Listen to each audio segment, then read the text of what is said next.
Now to start the blending off, we're going to be working with our highest guard, which is going to be the 1.5 transition guard. This is going to go into the area that I've been in with the number 2 previously, on the top of the head.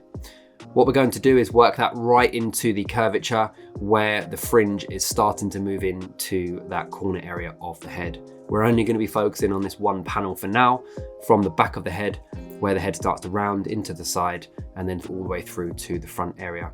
Make sure you spend a good minute or so in taking away as much hair as possible with this length, as this will allow you to create something that is much smoother and elongated and even much easier.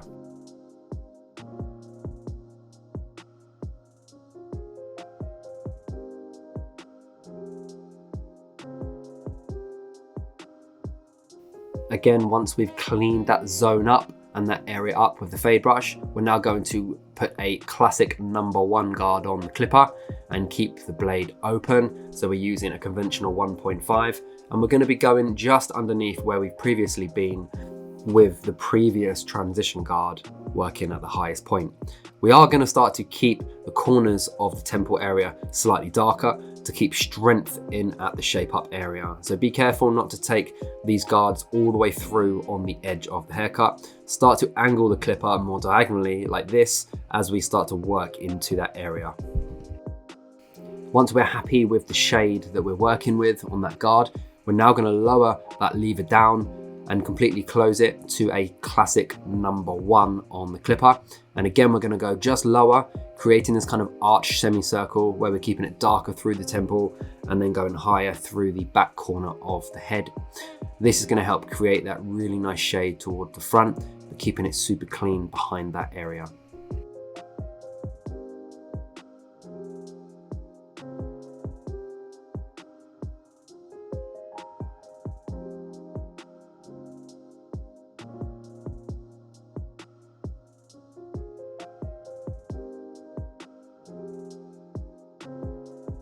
It's always a good thing to refine the fade after the main technique, as this will give you a much more polished finish and version of the technique.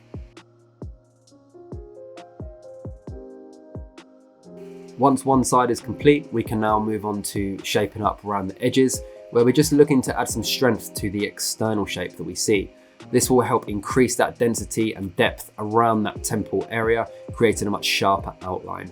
You can see that I'm using my small detailers with 2 fingers, just using a small corner of it just to get that really, big attention to detail, really nice and precise. It's much more efficient to tighten the blades on your detailer to become tighter, but then use much less pressure on the skin itself. What we're going to do now is take down some length and density through that fringe area. He has horrible growth patterns that, when the hair gets longer, can cause some problems in styling. So what we want to do is just taper out the front area with a number 1 guard open, going about an inch up into that number 2 guard on the top. Once we've taken that weight out, we can then flick it down to a 1 and just skim over the hairline around the front.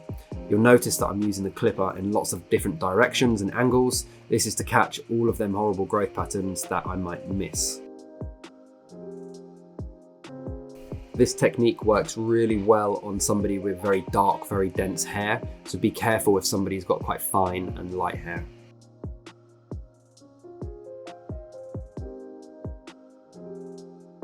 Now, once we've taken that density out the front area, we can proceed to work with our detailers, where we're going to be starting in the center, pushing the line slightly back to create a nice solid shape up.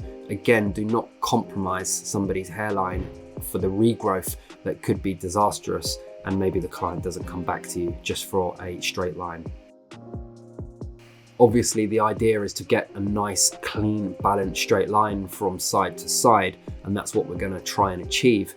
But in some cases, it's completely not possible unless you were to eat really far into the hairline. So be cautious of that. Again, working from the middle into the corner areas will allow you to create a nice, clean, symmetrical line, working with nice balance.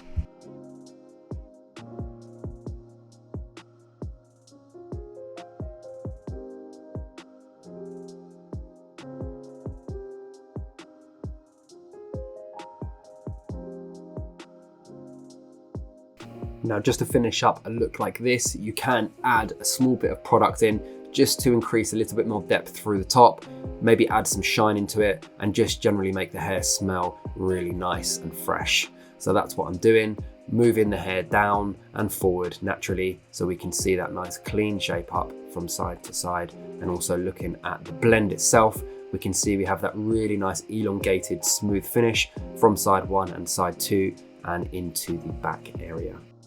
I hope you've enjoyed this tutorial, guys, and you try out this technique on some buzz cuts and some clients. Take a look at the pictures that I've created from this model, and I'll see you next time.